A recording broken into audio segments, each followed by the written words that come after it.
welcome back to my channel. Useless Skills here. Today we're going to do something a little different. We're going to be talking about movies, obviously, but we're going to talk about video game movies, and we're going to be talking about video game movies and how I feel like we're finally getting like our groove on with them. Like our we're getting there. We're getting there. Not only video game movies, we'll talk about just game movies or video game TV shows even. We're going to get there, but basically I really enjoy how we're like, this is like the era of video game adaptations, if that makes sense, right? So let's start things off, right? You guys, I'm trying to shirk over the copyright stuff. I'm a little bit to the side so you guys can see what I'm talking about as far as like each movie that I'm talking about, but I'm gonna try to be quick so that I don't get copyrighted, even though again these trailers are available online. Anyway, so Dungeons and Dragons is one that's not a video game. I mean, technically it is now with like Baldur's Gate 3, but it's a board game, I guess you could call it a board game. It's not really a board game.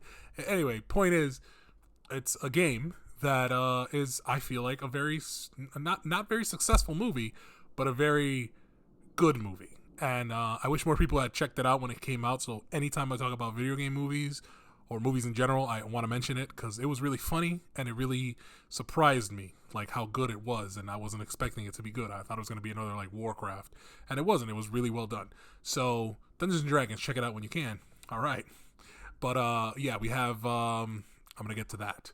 So the Five Nights at Freddy movie is really the reason that I decided to do this video, because at first I was like, okay, so far the last couple of years I've seen some adaptations of video game movies that I'm like, this is good. This is really good stuff.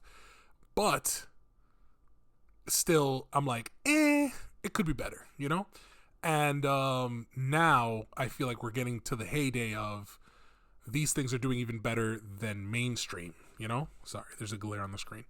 These things are doing even better than mainstream movies, like and original movies. Like right now, Five Nights at Freddy's, I think, is beating out even Taylor Swift, even though it's not the opening weekend for Taylor Swift, but it's still beating it out, like, in theaters, right? It's beating out other movies like, you know, a Martin Scorsese film, all these things. So not to say that, you know, this is better than those films. I'm just saying it's surprising to me that there is a big enough audience that's willing to give video game movies a shot, and that's being rewarded by the fact that the creators are finally involved in making these things, right? So very famously, a recent TV show that I can name, right, would be Halo, right? Came out for, I think it's Paramount Plus. And the creators of that show purposely didn't play the game, had nothing to know about the game or the story, and the show really suffered for it. Like, the visuals were okay, but the story was just all over the place. It was really bad. And that's because they didn't know what they were doing. They didn't know what to do with the source material. They just literally shit all over it. So that's what always, like, drew ire from me, like, confused me. And recently, which I'm going to do another video about specifically Marvel movies, Marvel Disney movies, and how they have kind of gone the same route for some reason, even though initially the 10 years of success that they've had with, from, you know, Iron Man to all the way up to Endgame, was because of Kevin Feige and others that he brought on and their love of Marvel comics, and or he tells them to, you know, read the comics and get engrossed in the lore and all this other stuff. And like recently with like you know, that Wanda, not WandaVision. WandaVision was actually really good. I want to say Doctor Strange 2. Raimi, who I love usually, didn't do a good job with that story, because at the end, you know, the creator, like the writers of that story, because Raimi directed it, but the writers of the story weren't told about, you know, WandaVision. We're not told about. So yeah, the writers of the movie didn't know what was happening in WandaVision. They didn't, you know, talk to each other, coerce, or make a through storyline, because literally you would have watched WandaVision, you know, technically if you're following the Marvel timeline, you would have watched WandaVision and then the Doctor Strange 2, right? And then you'd be like, why does this not match? Like, this one is acting way different than the other one. Like, not that much different, but towards the end, she, supposedly is a good guy now. So why is this, behavior? Anyway, but point is, all of these things didn't make sense to me. But now, with the success of like Five Nights at Freddy, for example, I think it was like $20 million to make. And yeah, here, I think we could see it here. It was, I don't even know if it's here actually. Oh, there it is, Five Nights at Freddy's. So yeah, it made 132,000 already worldwide, right? So it basically made more than double its budget. So it's doing really well, right? It's not that difficult to make. It's granted, it is a horror movie. It's not an action movie or whatever. And there is one movie that it's not on here. You guys will see that obviously was not doing well, or I don't think was even received that well. But it was an okay movie. I would say it was an okay movie, but it wasn't the best, which was Uncharted, for those of you guessing. So Uncharted is not on here, but it's a recent video game adaptation movie that did come out with big names and all this big budget and all this stuff, but it wasn't that good. So I think the two things are hitting. For example, with Five Nights at Freddy's doing so well, but then also the Sonic movie doing so well. The first one and the second one, I think, did really good. And they were good movies, like, on top of that, and it had the trope that all these other movies have, like Garfield and what's the one with the blue Smurfs, the Alvin and the Chipmunks, where they try to do the whole, the Roger Rabbit, Who Framed Roger Rabbit thing, where it's like putting real people with cartoons, like, like that whole dynamic doesn't really work. But in Sonic it does, and I don't know why it does. Maybe because it's always been that way, even in the cartoons and not the games, but in the cartoons, they were kind of like hedgehogs with, real life people, kind of like Mega Man as well. So I feel like Mega Man, by the way, would work. I don't know who's listening out there. Mega Man, I think, would work in this day and age. Somebody make a Mega Man movie. But the fact that, Sonic works, Sonic 1 and Sonic 2. Both work. Both very funny, very good movies, very good cast, voice actor as far as Sonic goes. All this stuff very well. A movie that not a lot of people talk about. The Tomb Raider, the last one that came out, not the Lara Croft ones, even though I have a soft spot for the Lara Croft movies. I love them. But I know they're, not the best movies. But the last one I really liked, like, as a movie. And not just a video game adaptation, which is the key for all of these things, right? The Five Nights at Freddy movie, the Sonic movie, Tomb Raider, like, all of these movies work as movies and are, not, like, for example, the Tomb Raider one, not that successful, but I think still it should have garnered a sequel. Like, I feel like it was an okay movie to continue having, Anyway, I digress. The Super Mario Brothers movie is a different franchise altogether, like a different beast, because it's animated, which is great. But also, I feel if Nintendo continues the animated route, they should make other, games of theirs or products of theirs into these kinds of movies, because it did very, very well. Obviously, it's one of the highest grossing movies this year, but also it's not that expensive to make, because animation is a little bit cheaper. So they made a lot of money. So again, it's the dichotomy. So in this case, I'm talking about more about the value of making these kinds of movies as opposed to the art of making these kinds of movies. Because I feel like, yes, Super Mario movie was okay. It was good. I liked it, but it wasn't like, the best animated movie I've ever seen. So, but I like it, so I feel like it's still good. It's still a good movie. Just like the Sonic movies, it does its job, which is what, a movie's supposed to do. It's entertaining. It's entertaining for children, which is, obviously the highest demographic. It's entertaining for the people that play games, and it stuck to its story for the most part and the lore of, what it is about. And again, Universal included Nintendo in the process of making this movie. So it didn't come out like the other Mario movie, which again has a soft spot in my heart, but it's not a good movie. The John Leguizamo Mario movie. Now, we have stuff like TV shows. I mentioned before Halo, how bad it is. But we have good video game adaptation TV shows. Last of Us being like the highest, the epitome of the best. But we have good animated ones as well. Cyberpunk on Netflix and Castlevania on Netflix. There's really good animated I don't know about live action. Well, this is like the best live action video game one that I know of. You guys let me know if there's another one that I may be missing. But they knocked it out of the park. And again, it's really, really good. So, and they involved the creator, even though, after the second game, I wouldn't have involved the creator. I would have just took his story from the first game and did what I had to do. And I seriously don't know what they're going to do with the second season. But, you understand. The point is, the first game and this, show go hand in hand now. I feel like the show, I love it even more than the game. And I've played the game from its inception. I played it as a kid. I replayed it every time they remastered it 2 times.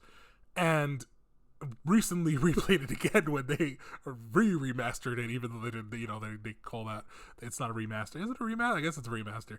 Anyway, yeah, I loved it. I love the games. I love the game. And the story. And I feel like it was more delved into and more, drawn in. Like it drew me in more, so I know it drew in more people to this story. That is the whole essence of why I even love playing, first-person narrative video games. Most of them is because of the story. So, it's a really good story for the first one, like I said. Anyway, next. Gran Turismo. I have not even seen this movie. I heard very good things about this movie. I'm waiting for it to come out. I think it's going to be on Netflix because it's a Sony property. So once it's on Netflix, I'll watch it. But, yeah. And is it on Netflix already? I don't know. Anyway, I want to watch this movie because I heard good things about it. Initially, had no interest. I'm like, oh, another car racing movie, and it's about Gran Turismo. And I played Gran Turismo, obviously, in the PlayStation 1, back in the day, and I think Gran Turismo 3 was my last Gran Turismo. But either way, the fact that they made a good Gran Turismo movie, according to people, speaks volumes. They're doing the work, The Mortal Kombat movie that came out recently, even though it wasn't the best, it was still really good. Definitely better than the other Mortal Kombat movies we've had. So like I said, I feel like they're doing the work and we're showing up for the most part. Because again, I think this movie did really good for HBO. I don't know, because they also released it at the time. I think they're releasing straight to HBO. So I don't really know if it... Did I see it in theaters? Did I see it on HBO? I think I saw it on HBO. But either way, my point is the same. They're okay movies. They're really good. And, they deserve to be here. And I really like... And I'm talking about the heyday of now video game movies and how I want to see more and how they can be successful. So the Super Mario movie, as you can see, is number 1, top. Apparently Warcraft is number 2, which is crazy to me because Warcraft is a horrible movie. Pokemon Detective Pikachu had its audience, it was a good Pokemon movie. I saw a bunch of Pokemon in live action that I've never seen before, and I think they're going to do it on Netflix. But I liked it. I really liked it. It was fun. It was entertaining. Ryan Reynolds is in it. Any movie with Ryan Reynolds is just good. Rampage, did not know that was a video game adaptation, to be honest. I don't know. I guess Rampage was in my generation of games. But I didn't like it. Rampage was kind of like just King Kong, but the monkey's white. Yeah, I don't know. It was weird. Uncharted, like I said, I guess it did well, but not that great of a movie, right? Like Rampage, I would say, not good. Sonic the Hedgehog 2, I think really good. The Angry Birds movie, I forgot about the Angry Birds movie. I like the Angry Birds movie. That was also really good. Prince of Persia, Sands of Time, very, very bad movie. I love the Prince of Persia franchise is my favorite franchise. They have not remastered it. They have not rebooted it. They were talking about remastering it, and then Ubisoft, Ubisoft right now has lost me as a customer, to be honest with you. But Prince of Persia, Sands of Time is literally my favorite. Those 3 games are my favorite sequence of games ever, right? Especially the first one and second one. But I loved it. And the movie completely dropped the ball. But they made money, right? Sonic the Hedgehog, the first one, as I said. Resident Evil franchise, I think, needs a reboot. Even in the animated Resident Evil, I think, was actually pretty good on Netflix. But the movies, they have their audience. The first one, I really enjoyed, actually. Other than that, I don't know. Like I said, the Lara Croft, the Tomb Raider ones with with Lara Croft is Angelina Jolie. The ones with Angelina Jolie, love them. Assassin's Creed, again, another drop of the ball. Just dropped in the ball there. Need for Speed, another drop of the ball. Like, again, like, Need for Speed was, Gran Turismo is what I thought Need for Speed was going to be, right? I thought Gran Turismo was kind of like in the Need for Speed vein, so that's why I didn't bother to watch it, but apparently it's better. So, yeah, Pokemon the first movie is, like, the best goddamn movie of all time. Like, it's one of the best movies of all time. I love that. Pikachu turned when Ash turned to stone and Pikachu was crying. Oh, anyway, Resident Evil, Lara Croft, Angry Birds again, Pokemon again, Five Nights at Freddy's is up there, Resident Evil, Mortal Kombat is up there, Gran Turismo is up there, the Hitman franchise. See, the Hitman franchise needs a reboot, even though again the story for that is kind of, there's not really a good story there. I mean, there can be a good story. It's just I don't know if they can do it nowadays. Silent Hill. I like the Silent Hill movie. It was alright. I didn't know Yokai Watch had a thing. Street Fighter definitely needs a reboot. Somebody needs to take Street Fighter, especially now that they're doing so well, and they could definitely make that into a way better movie. Max Payne deserved way better than what it got. Way better than what it got. Final Fantasy. I like Final Fantasy. The movie was good. Another Hitman. Oof. Pokemon. Doom. I love Doom. Again, I have a soft spot for Doom, especially the first person aspect of that movie, but it wasn't a good movie. They could redo this. Mortal Kombat, Silent Hill, Pokemon, Monster Hunter. I didn't even know Monster Hunter had oh yeah, Monster Hunter. Yeah. So Monster Hunter has the same problem that Resident Evil has, where it thinks that it's, the action element of it is what sells the game, which again, the action element of it should help the movie, but it's not the reason that people play the game. Like, I feel like people have to figure out that aspect before they make the movie and how they can turn that into a script and then make that script, bang it on screen. But I don't know. I feel like people don't think that. I don't know why. Super Mario Brothers, Pokemon. Okay, so yeah. So like I said, they're all good movies, and they can be, if we even revisit some of these, they can be a lot better. My focus right now, or what I would focus on right now, is if I was, Nintendo, I would make more movies in the vein of Super Mario Brothers. So definitely another Super Mario Brothers 2 movie.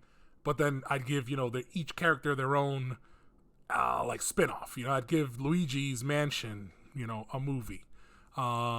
Whatever famous Mario game, Mario Sunshine, I'd do Mario Sunshine the movie.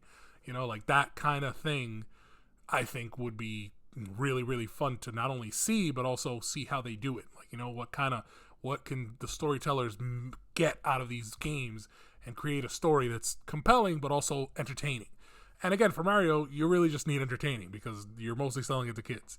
Whereas, if you have a Link movie, you really got to sell the story, the Metroid movie, you really got to sell the story and the action, I guess, in that one too. But yeah, like stuff like that is what I would be digging through right now. And the stories in video games right now are really good. Like I'm gonna do a review of the Spider-Man 2 game coming soon, guys. And the story for that is just so much. It's so good. But right now, even the movies for Spider-Man are really good. Like, Spider-Man right now, if you're a Spider-Man fan, right now is the time to be a Spider-Man fan because everything's coming up amazing for Spider-Man. Anyway, hope you guys enjoyed this speculation into video game culture, movies, and what we hope for, what we're looking for. And if you guys have any suggestions or any comments, please leave it down below. I'd love to talk about it. And see you guys this next time. This has been A Useless Skill.